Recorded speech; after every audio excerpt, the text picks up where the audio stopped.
Bonsoir, voici les titres de l'actualité de ce jeudi 26 octobre. La Côte d'Ivoire en situation de chaos, violence entre les partisans du président élu Laurent Gbagbo et ceux de M. Ouattara. Les deux hommes devraient se rencontrer. Les émeutes ont fait plus de 70 morts depuis mardi. Un calme précaire ce soir à Abidjan. Annulation du procès du financement présumé occulte du Parti communiste pour vice de procédure. La présidente du tribunal a été récusée à la demande de la défense. Nombreuses protestations des personnels de santé, dont les médecins libéraux, contre la maîtrise comptable des dépenses de santé. C'était une journée santé morte. Beaucoup d'espoir pour le traitement de la maladie de Parkinson. Des essais de thérapie génique chez le singe ont réussi. En plein procès du dopage dans le cyclisme, on a pris connaissance de la carte du Tour de France 2001, raisonnable selon le dirigeant, plutôt à l'est et avec moins de montagnes dans la réalité. Et puis Lise McComb en concert ce soir et vendredi au Châtelet à Paris. Nous ferons un peu mieux connaissance avec cette grande chanteuse américaine du gospel et du blues. Voilà, c'est une véritable situation d'anarchie, je vous le disais il y a un instant, que l'on peut constater dans les rues d'Abidjan et dans plusieurs villes de Côte d'Ivoire depuis hier. On ne sait pas très bien où se trouve le président déchu, le général Gueye. On sait en revanche qu'Alassane Ouattara, qui fut écarté de l'élection présidentielle, a trouvé refuge dans l'ambassade d'Allemagne. Mais tout au long de cette journée, des affrontements très violents ont eu lieu entre partisans de M. Ouattara et partisans du président officiellement élu, Laurent Gbagbo. Au total, plus de 70 morts, donc depuis mardi. Mais ce soir, un calme précaire semble revenu. Commentaire Richard Binet. Abobo en colère. Abobo, un quartier populaire d'Abidjan, peuplé pour l'essentiel de ruraux venus du nord de la Côte d'Ivoire. Ils sont musulmans, ils soutiennent leur leader, Alassane Ouattara, écarté du scrutin présidentiel de dimanche dernier pour cause de non-ivoirité.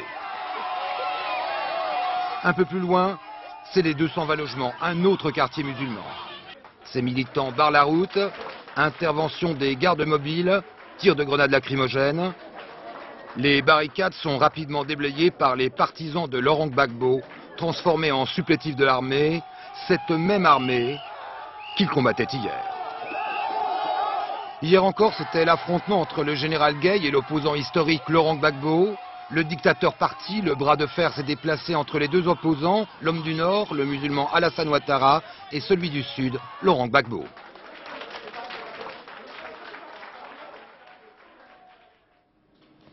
Alors Éric Monnier, vous êtes en direct avec nous d'Abidjan. Quelle est la situation ce soir ?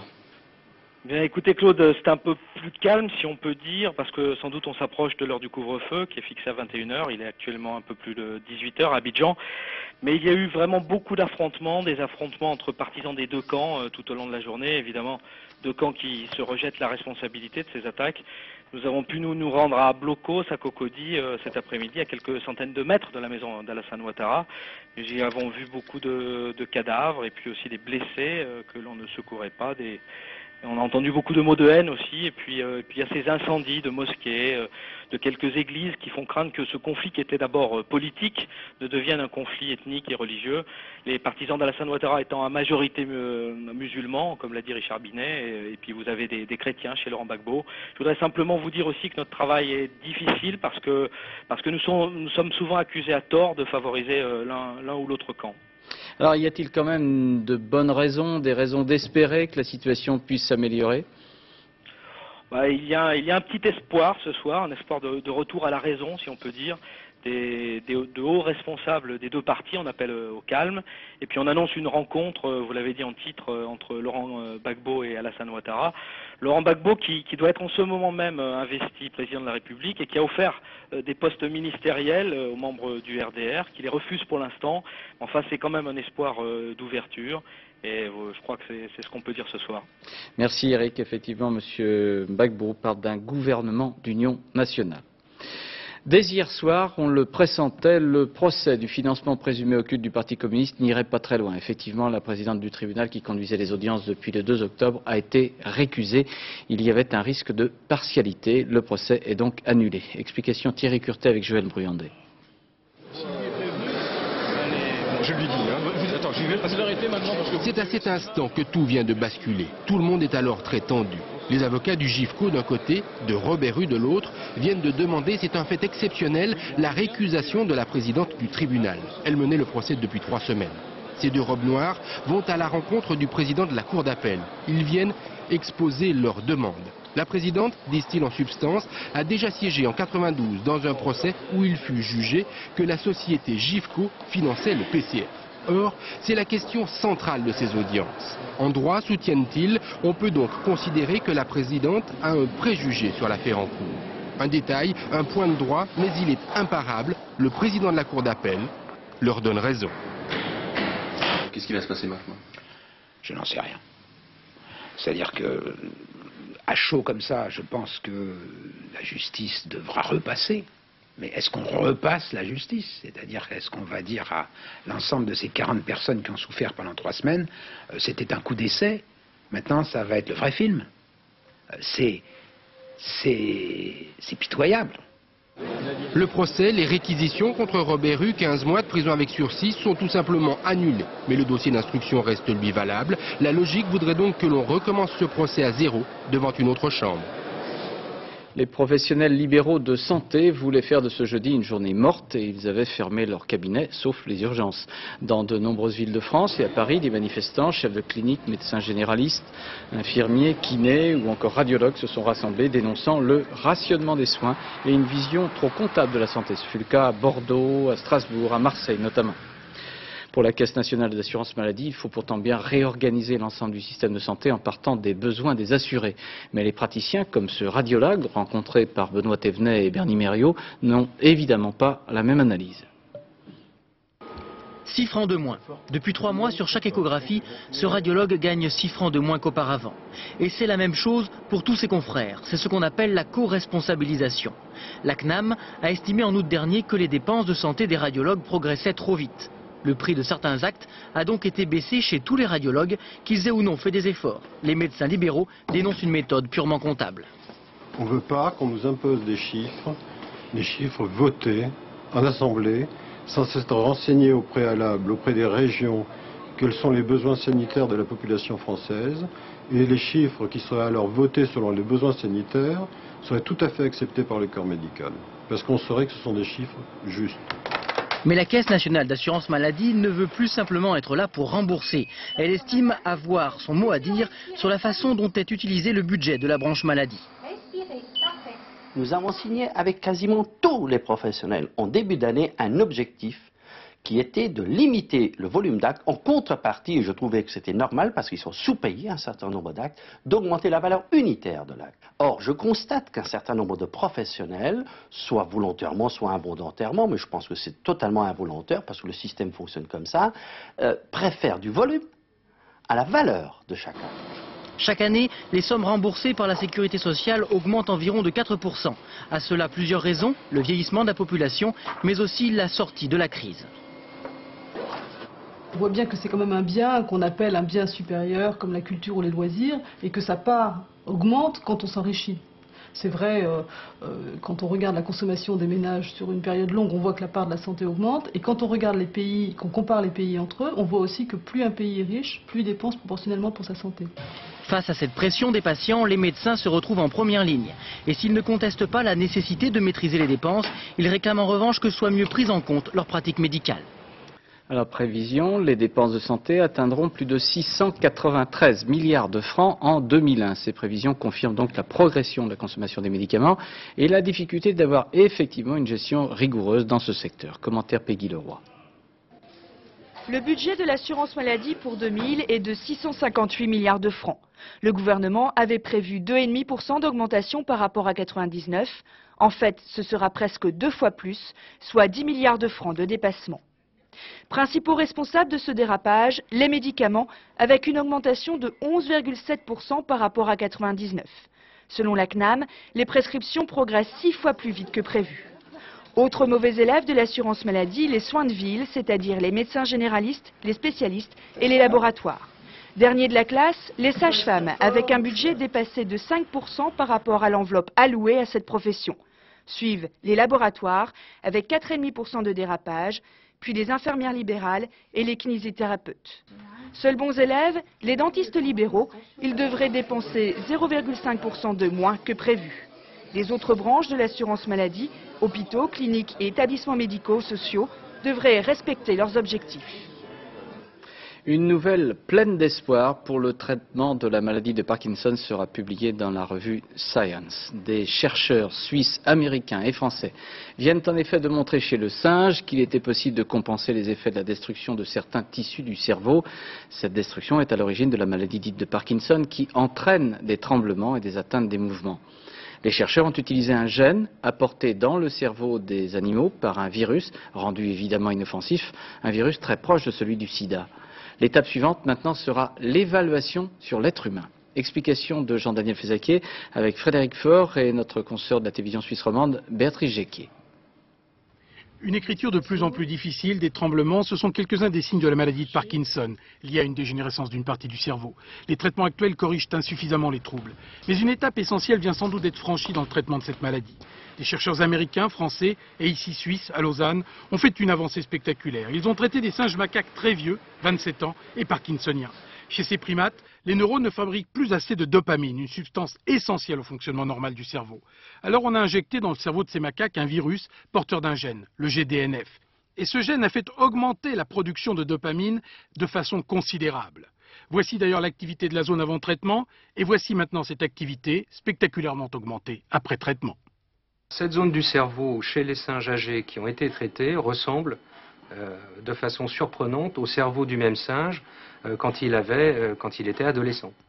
Ils ont même réussi à empêcher la destruction des cellules nerveuses quand on a injecté une toxine capable de reproduire une maladie proche de celle de Parkinson. Ces résultats laissent entrevoir la possibilité d'un traitement transposable à l'homme. L'idée et l'espoir, c'est de pouvoir intervenir très tôt dans la maladie et d'empêcher la progression de la maladie, et non seulement ça, mais peut-être d'induire une régénérescence, et lorsque ces patients auront de petits symptômes, de les rendre tout à fait normaux et de leur faire gagner peut-être 5 ou 10 ans. Seul inconnu, il faudra vérifier que le virus utilisé, un virus du sida inactivé, n'est pas toxique pour l'homme, et cela pourrait prendre des années. Arrêtons le massacre. Cet autocollant, c'est un engagement proposé aux automobilistes par un collectif d'associations qui veut inviter les conducteurs à modifier leur comportement.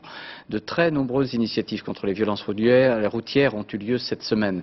Ainsi, cette opération itinérante dans plusieurs villes des Deux-Sèvres, 204 mannequins silhouettes symbolisant les morts sur les routes dans ce département lors de ces 3 dernières années. Cela formait un message silencieux de sensibilisation. 204 mannequins, 204 morts en 3 ans dans les Deux-Sèvres.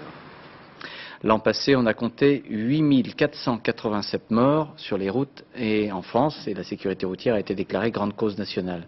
Les piétons font partie des victimes. Au passage protégé, très souvent, les automobilistes ne les respectent pas.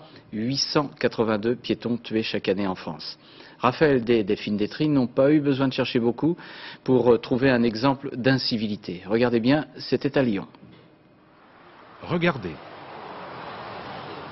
Le feu est rouge, le piéton est engagé, pourtant la voiture est passée. L'automobiliste est intercepté par la police quelques secondes plus tard sur cet axe très fréquenté de Lyon. Votre profession, industrielle. Et si pour vous, quelle était la couleur du feu lorsque vous êtes passé? Moi j'ai estimé que j'ai passé à l'orange et que j'ai accéléré quand j'ai vu l'autre deuxième feu, effectivement, à l'orange.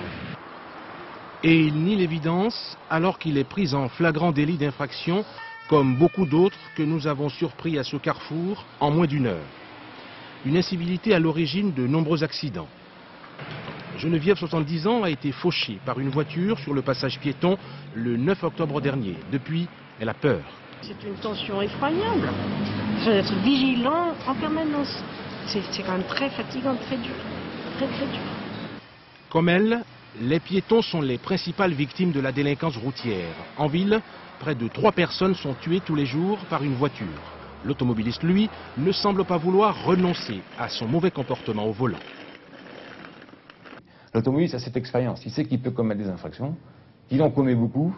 Il sait qu'en général, par rapport à toutes les infractions qui sont commises, et Dieu sait s'il y en a beaucoup de commises, heureusement, toutes les infractions commises n'entraînent pas un accident. 90% des accidents sont dus à des fautes humaines qui relèvent de l'attitude du conducteur, un mal français. 8487 tués sur les routes, c'est 2,5 fois de plus qu'en Angleterre et 10% de plus qu'en Allemagne. Le gouvernement va engager la procédure d'agrément de la convention d'assurance chômage. La CGT et Force ouvrière sont déçus, mais selon le ministère de l'Emploi, le nouveau texte écarte tout durcissement du système actuel de sanctions des chômeurs. L'euro chaque jour un peu plus bas, et pourtant, selon le ministre de l'économie, Laurent Fabius, la monnaie européenne a une marge d'appréciation, c'est-à-dire une capacité d'être cotée à la hausse, au minimum de 20%. Dans l'immédiat, cet euro faible a des conséquences concrètes négatives dans plusieurs secteurs économiques et industriels. Commentaire David Boéry avec Jean-Louis Boussert. 8 francs 17 et même jusqu'à 8 francs 29 chez cet agent de change. Depuis 15 ans, le dollar n'a jamais été aussi cher. Mauvaise nouvelle pour les touristes européens, la chute de l'euro face à la devise américaine fait grimper les tarifs dans les agences de voyage. Vous êtes au courant qu'il y avait une hausse de 3%, qui est incluse donc dans le tarif de 6 627 francs 05. La dégringolade de l'euro a surpris les professionnels du tourisme. Tous les prix catalogues sont aujourd'hui revus à la hausse. Sur un programme en Floride d'une dizaine de jours qui coûte 10 000 francs environ, il faudra rajouter en fonction des différents prestataires de 300 francs à 1200 francs du fait de la hausse du dollar.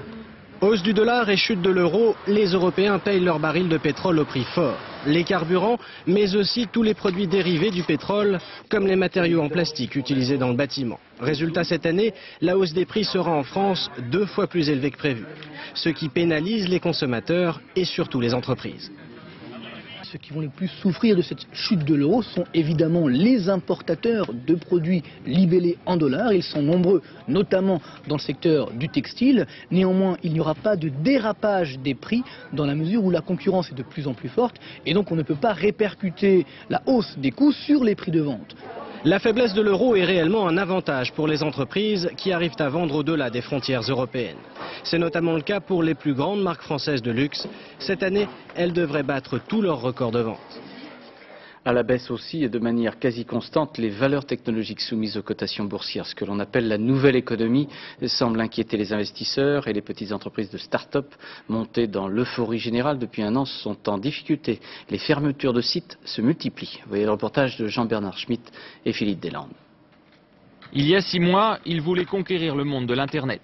Aujourd'hui, leurs bureaux sont devenus trop grands pour eux. 25 employés ont quitté l'entreprise. Les fondateurs qui affichaient de grandes ambitions ne gèrent plus que les affaires courantes. L'été aura été particulièrement difficile pour les finances de ce site d'achat groupé. La start-up a frôlé la catastrophe. On n'était pas très loin au niveau de Clust, de la cessation de paiement.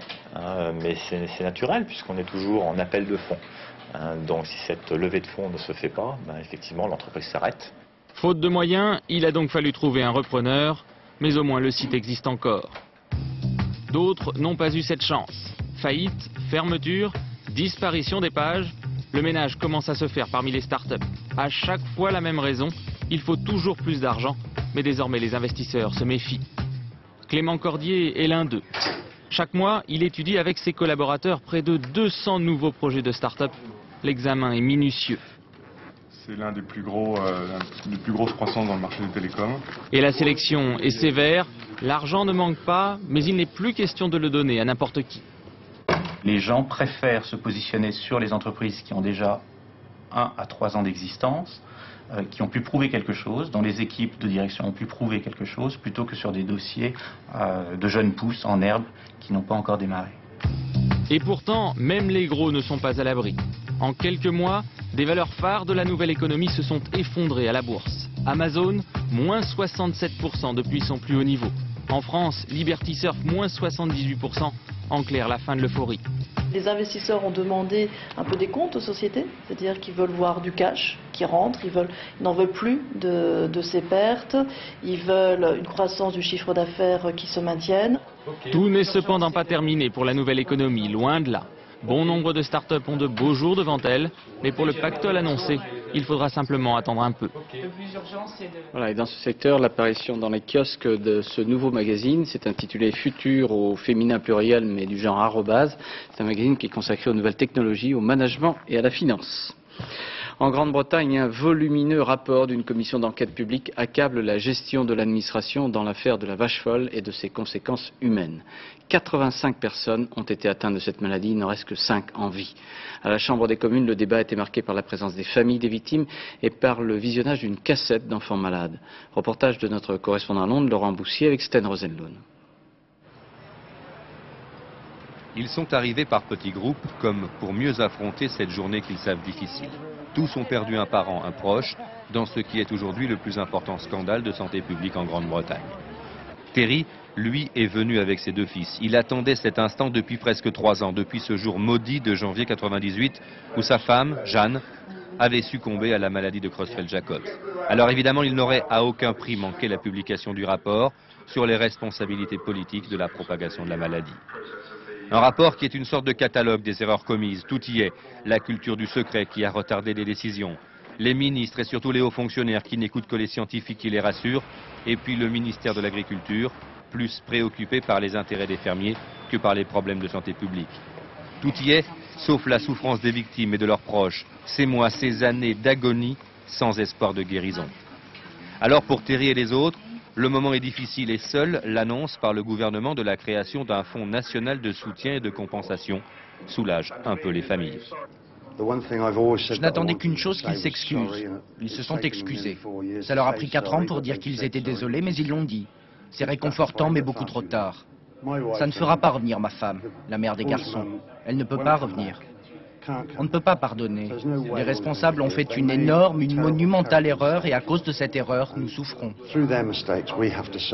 Après 10 ans de tergiversation, les Anglais ont donc réagi. Ça a d'abord été en 96 l'interdiction totale des farines animales dans l'alimentation du bétail, puis l'enquête et ce rapport sur les responsabilités politiques et enfin les compensations financières pour les familles des victimes et le suivi des malades. Mais malheureusement, le mal semble être déjà fait, selon une enquête des chercheurs de l'université d'Oxford. En 40 ans, entre 30 000 et 130 000 personnes pourraient être atteintes ici de la maladie de Creutzfeldt-Jacobs. En mer de Barents, des plongeurs russes retrouvent un à un les corps des membres de l'équipage du sous-marin le Kursk, qui a fait naufrage le 12 août dernier. Une note griffonnée à la main a été découverte sur le cadavre d'un marin. Cette note confirme qu'au moins 23 hommes ont survécu quelque temps avant de mourir noyés. Les familles des victimes attendent maintenant de pouvoir récupérer les corps. Reportage de notre correspondant Dominique Derda.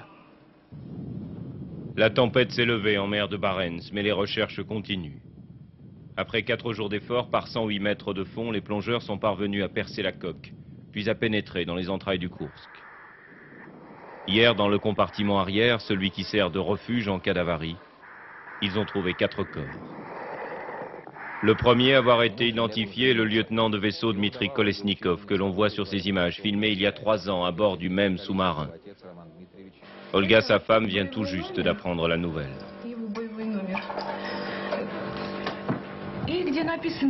Voilà, c'est sa plaque. Vous voyez, c'est écrit là. Dmitri Romanovitch Kolesnikov. Il l'avait laissé à la maison, je ne sais pas pourquoi. J'ai l'impression qu'il avait une sorte de pressentiment. Parce que l'été dernier, juste avant qu'il ne prenne la mer, il m'a écrit ce poème. Quand viendra l'heure de mourir, bien que j'essaye de chasser ces idées noires, je voudrais avoir le temps de te murmurer mon amour, que je t'aime. Dans les poches de Dmitri Kolesnikov, une autre lettre destinée à celle qu'il venait d'épouser 3 mois plus tôt. Et puis ce message. 13h15. Tout le personnel des compartiments 6, 7 et 8 est passé dans le 9e. Nous y sommes 23. Nous avons pris cette décision en raison de l'accident. Personne ne peut remonter. Sur les 118 membres d'équipage, 23 au moins étaient donc encore en vie après l'explosion. Pourtant, ce soir encore, le vice-premier ministre russe maintient qu'il était impossible de les sauver avant qu'ils ne meurent, noyés ou asphyxiés. Aux États-Unis, les sondages montrent un écart très faible entre le républicain George Bush et le démocrate Al Gore. Bush serait en très léger retard sur Al Gore à moins de 2 semaines de l'élection présidentielle. Outre ces 2 candidats, un troisième parvient parfois à se faire entendre, c'est Ralph Nader. Et il est bien le seul à s'inquiéter des 12% d'Américains qui vivent sous le seuil de pauvreté. Il a dénoncé une vision trop optimiste des effets de la réussite économique américaine. À Washington, correspondance Étienne Lénart avec Aaron Diamond. La tournée quotidienne de Kenny commence invariablement ici, dans le frigidaire de l'un des plus grands cabinets d'avocats de Washington. Kenny récupère ce que les avocats et leurs collaborateurs n'ont pas mangé, et pour lui cette nourriture est indispensable. Il va comme cela sillonner les rues de Washington pour remplir sa camionnette de ce que veulent bien lui donner restaurants ou cantines d'entreprise. Kenny travaille pour une association humanitaire qui chaque jour donne à manger à plus de 2000 laissés pour compte dans la capitale américaine. C'est un boulot qui me plaît, de travailler pour aider les autres. Les plus fidèles clients de la table de Martha, c'est le nom de l'association, sont des enfants. 2 à 300 qui, sans ce repas-là, ne mangeraient pas à leur faim. Le miracle économique aux États-Unis ne fonctionne évidemment pas pour tout le monde. 12 Américains sur 100 vivent aujourd'hui en dessous du seuil officiel de la pauvreté. C'est assez terrible que dans un pays comme le nôtre, il y ait autant d'enfants qui ne mangent pas à leur faim. C'est terrible partout dans le monde, bien sûr, mais surtout aux États-Unis, le pays le plus riche. Au-delà des déclarations de bonnes intentions des 2 candidats principaux, Al Gore et George Bush Jr., voici l'homme qui aura le plus insisté au cours de cette longue campagne sur la pauvreté. Ralph Nader est le candidat des écologistes. Il remplit les salles où il se produit, mais n'est crédité que de 5% des intentions de vote le 7 novembre prochain. Les gens en Europe ne devraient pas se laisser éblouir par la Silicon Valley en pensant que tous les travailleurs américains vivent aujourd'hui confortablement. Un salarié sur 3 aux États-Unis n'a pas assez pour vivre. Le discours de Ralph Nader écorne singulièrement l'image de l'Amérique triomphante et il n'a forcément rencontré jusqu'ici dans l'électorat qu'un écho limité, tant il est vrai que ce n'est pas sur le sort des pensionnaires de la table de Martha que se jouera dans 12 jours l'élection du président américain. À Paris, les élections municipales, c'est pour mars prochain. Mais à droite, la bataille est déjà bien engagée entre le dissident exclu du RPR, Jean Tibéri, et le candidat officiel des gaullistes, Philippe Séguin. Hier soir, M. Tibéri qualifiait M. Séguin de Kim Jong-il des Vosges. Ce soir, M. Séguin tient un meeting et a donc l'occasion de répliquer. Reportage Laurent Hakim et Jean-Yves Blanc. Candidat dans le 18e, mais en meeting dans le 13e, Philippe Séguin lance à son tour sa campagne. Au moins 2000 personnes sont attendues au stade Charletti. Hier soir, Jean Tibéri, également en meeting, a tiré à boulet rouge sur le candidat officiel du RPR à Paris. Mais les anciens tibéristes ne veulent pas rentrer dans ce jeu et Séguin, traité de dictateur de Corée du Nord, ça les fait sourire. Moi qui suis un ancien maoïste, je crois qu'il a de mauvaises références, Jean Tibéri, en la matière. Il connaît mal l'histoire et c'est pas comme ça qu'on va faire avancer le débat, je pense pas. Ça fait un peu guignol, enfin je sais pas. Il me semble pas que ça soit un argument très politique. Même sentiment chez les séguinistes, la campagne de la droite à Paris doit se situer sur un autre terrain. Séguin n'a jamais attaqué personnellement Jean Tibéri. Jamais, et depuis que nous sommes en pré-campagne, c'est-à-dire depuis presque un an. Et ça va continuer. Et ça continuera jusqu'au bout. Dans la guerre des meetings Tibéri-Séguin, le candidat RPR préfère donc calmer le jeu. Il annonce pour ce soir un discours fondateur. Le principe de la construction d'un 3e aéroport international dans le bassin parisien est approuvé par le gouvernement. Ça ne fait pas vraiment plaisir aux Verts, mais pour la ministre Dominique Voynes, ce n'est pas scandaleux si la procédure est transparente. À Saint-Omer, dans le Pas-de-Calais, devant les jurés de la cour d'assises, le procureur a requis la perpétuité, assortie d'une peine de sûreté de 22 ans, à l'encontre des frères Jean-Michel et Jean-Louis Jourdain pour l'assassinat de 4 jeunes filles en février 1997. À Lille, devant le tribunal correctionnel, le grand déballage sur le dopage dans le cyclisme continue. Après les équipiers de Festina, d'autres coureurs appartenant à d'autres formations sont venus témoigner de pratiques dopantes et d'une organisation quasi systématique. Compte rendu d'audience, Dominique Verdeillan et Alain Poirier. Erwan Montéour a troqué le vélo pour la musique. Il a tourné la page, mais les mots qu'il y a inscrits sont sans fioriture. Dans ma carrière, dit-il, j'ai dû rencontrer que 2 coureurs qui ne se soient pas dopés. Sans détour, Montéour raconte l'envers du décor. Des camions qui ne contiennent pas seulement des vélos, mais aussi des produits dopants. Des chambres dans lesquelles on décroche les tableaux pour suspendre les perfusions. Le dopage, poursuit Montéour, c'est culturel, une exigence de notre métier. Oui, c'est dénoncer les pratiques. Aujourd'hui, je crois que c'est un problème qui s'inscrit dans une logique qui dépasse le cadre du cyclisme ou du sport en général. C'est un problème de santé publique, problème de société. Et je pense qu'il est vraiment temps d'enrayer la machine avant que la voiture balai soit un corbillard, quoi. Jeff donc, un des 10 prévenus du procès, était selon Manteour le monsieur dopage de la Française des Jeux. Mais depuis 2 jours, les coureurs parlent de pratiques identiques chez Castorama, Banestos, Deutsche Telekom, Once. Ce n'est plus le procès de Festina, mais celui de tout un peloton. De quoi satisfaire Willy Voet. Ce monde, il est plein d'hypocrites. Donc moi, je me suis engagé dans un chemin et je ne veux plus reculer. Moi, je vais tout droit. Voilà. Ce que l'on voulait croire comme exceptionnel apparaît au 4e jour de ce procès comme banal. Un secret de Polichinelle dont on ignore encore s'il était partagé par les instances sportives. Les coureurs eux-mêmes à l'intérieur du peloton utilisaient un code. Ils ne disaient jamais se doper, mais faire le métier. Et c'est dans ce contexte plus judiciaire que sportif que les dirigeants du Tour de France ont dévoilé le parcours de l'épreuve 2001 qui sera disputée du 7 au 29 juillet 2001. Un tracé situé plutôt à l'est du territoire, à partir de Dunkerque, avec moins de montagnes qu'à l'habitude, plus humanisé, a dit son directeur Jean-Marie Leblanc. Reportage Florent Gautreau avec Philippe Jasselin. C'est un exercice chaque année un peu plus difficile pour Jean-Marie Leblanc. Le directeur de l'épreuve voudrait bien ne parler que du parcours et de l'enjeu du Tour, mais l'actualité du dopage l'en empêche. Alors que le procès Festina révèle chaque jour l'étendue des dégâts, le monde du cyclisme voudrait bien que l'on croie à l'émergence d'une nouvelle génération. On a fait des choses formidables depuis 2 ans, il y a une avancée extraordinaire. Maintenant, il y a ce procès qui se termine. C'est le procès d'un homme, de plusieurs, mais ce ne sont qu'une personne ou 2. Le cyclisme est bien plus fort que ça. C'est en tout cas un parcours inédit qui ne passera pas en Bretagne, mais qui fera la part belle au centre, à l'est et au nord de la France. Après un départ le 7 juillet à Dunkerque et une petite escapade en Belgique, les coureurs auront droit à un contre-la-montre par équipe dès la 5e étape. Après l'effort collectif, les différences individuelles se feront un peu à l'Alpe d'Huez et beaucoup dans les 3 étapes pyrénéennes. Ce tour est sans aucun doute moins difficile qu'il y a quelques années, c'est aussi l'un des plus courts de l'histoire. Un tour équilibré et sans doute passionnant, mais un tour probablement sans virenque. Sans virenque, un tour sans star, on me dit aussi un tour sans victoire française. C'est mieux lorsqu'il y a des champions français, populaires et spectaculaires naturellement, mais le tour reste le tour. Le tour, touché mais pas coulé par les affaires de dopage, arrivera le 29 juillet sur les Champs-Élysées à Paris, où Lance Armstrong pourrait bien se succéder à lui-même. Alors déjà pour certaines villes étapes choisies par la direction du Tour, les préparatifs sont lancés. Pour les petites communes qui accueillent la caravane cycliste, c'est un investissement très important que l'on espère à la mesure de la notoriété recueillie. Nous avons choisi l'exemple de Lavore, c'est dans le Tarn, à une 30aine de kilomètres de Toulouse. C'est la première fois que Lavore reçoit les coureurs. Comme le démontre Christelle Bertrand avec Jean-Yves Blanc, ça fait déjà tourner la tête. C'est une image traditionnelle du Tour de France, mais elle est nouvelle. Pour la première fois l'année prochaine, Lavore aura droit à cette carte postale aérienne.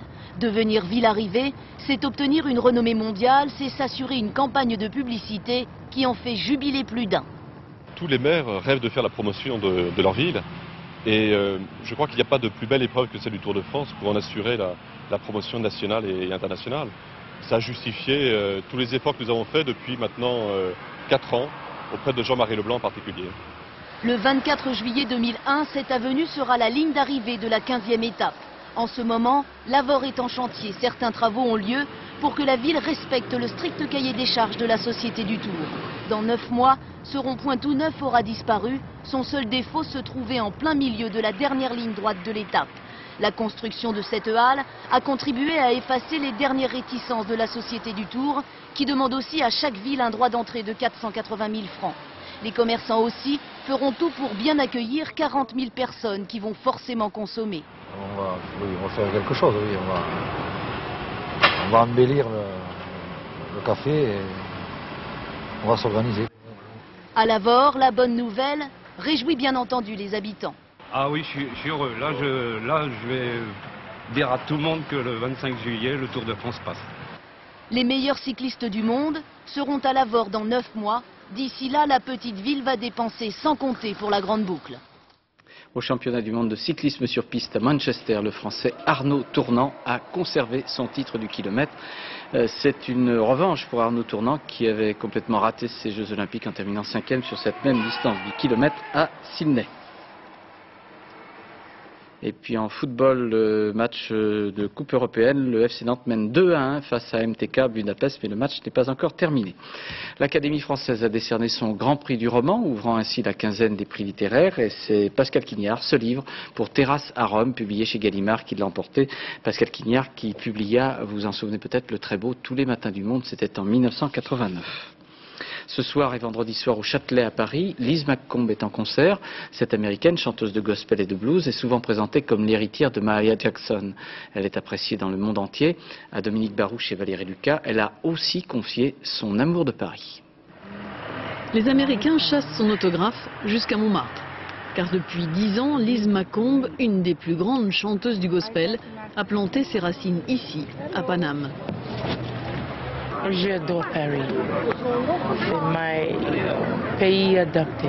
Je suis amoureuse à la française. Lise a deux amours, Paris et les négros spirituals, ces mélopées religieuses héritées des esclaves noirs américains.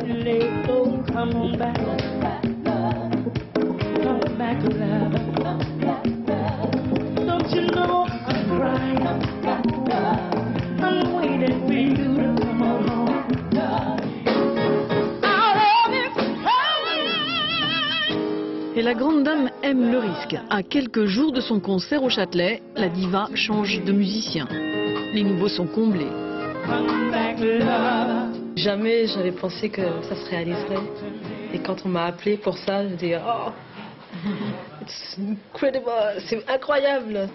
C'était une expérience absolument unique. Celle qui célèbre Dieu dans le monde entier a le gospel dans les veines. Fille de pasteur pentecôtiste, elle chante depuis l'âge de 7 ans. Après le petit temple familial de Cleveland, Ohio, elle investit l'église de la Madeleine ou ici, la cathédrale de Vienne.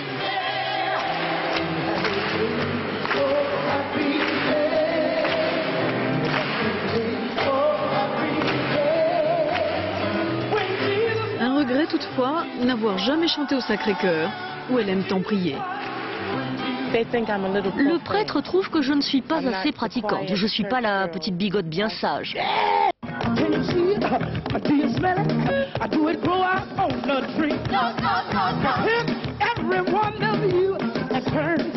C'est que la prêtresse du gospel a aussi hérité de la flamme du blues. Dieu et le diable. Liz McComb au Châtelet ce soir. Je vous rappelle deux informations que nous avons développées avant de refermer ce journal. La Côte d'Ivoire qui est en situation de chaos, violence entre les partisans du président élu Laurent Gbagbo et ceux de M. Ouattara. Les deux hommes devraient se rencontrer. Les émeutes ont fait depuis mardi 70 morts, mais ce soir il y a un calme précaire à Abidjan. Et puis l'annulation du procès du financement présumé occulte du Parti communiste pour vice de procédure. La présidente du tribunal a été récusée à la demande de la défense. Dans quelques secondes, vous saurez tout sur la météo avec Patrice Drevet, puis le point route de Valérie Maurice. Vous retrouverez Laurence Piquet à 0h50 pour le dernier journal de la rédaction. Et puis demain à 13h, Gérard Rolls et à 20h, Béatrice Schoenberg. À lundi, bonsoir, merci.